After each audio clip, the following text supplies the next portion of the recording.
The West Indies squadron lay off Bridgetown, sheltered from the northeast trade wind and basking in the brilliant sun. It was a diminished squadron, consisting of little more than the ancient Irresistible, wearing the flag of Sir William Pellew, red at the fore, and 2 or 3 battered, worn-out, undermanned sloops, together with a storeship and a transport, for all the seaworthy vessels were far away in the Atlantic or Caribbean, looking for the possible French or American men of war and the certain privateers, numerous, well-armed, well-handled, full of men, swift-sailing and eager for their prey, the English and Allied merchant ships.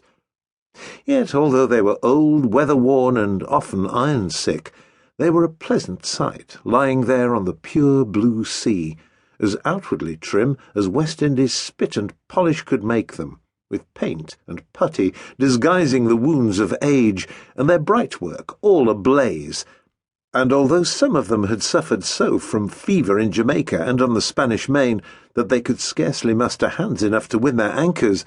there were still plenty of men, both officers and foremast jacks, who were intimately acquainted with the ship that was beating up against the steady breeze, and with many of the people in her.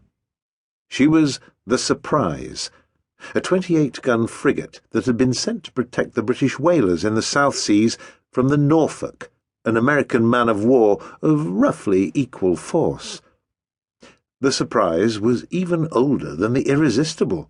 Indeed, she had been on her way to the breakers' yard when she was suddenly given the mission. But unlike her, she was a sweet sailor, particularly on a bowline, and if she had not been towing a dismasted ship, she would certainly have joined the squadron a little after dinner. As things were, however, it was doubtful whether she would be able to do so before the evening gun. The Admiral was inclined to think that she might manage it, but then the Admiral was somewhat biased by his strong desire to know whether the Surprise had succeeded in her task, and whether the vessel she had in tow was a prize captured in his extensive waters, or merely a distressed neutral or a British whaler. In the first case, Sir William would be entitled to 1/12 of her value, and in the second, to nothing whatsoever, not even to the pressing of a few seamen, for the South Sea whalers were protected. He was also influenced by his ardent wish for an evening's music.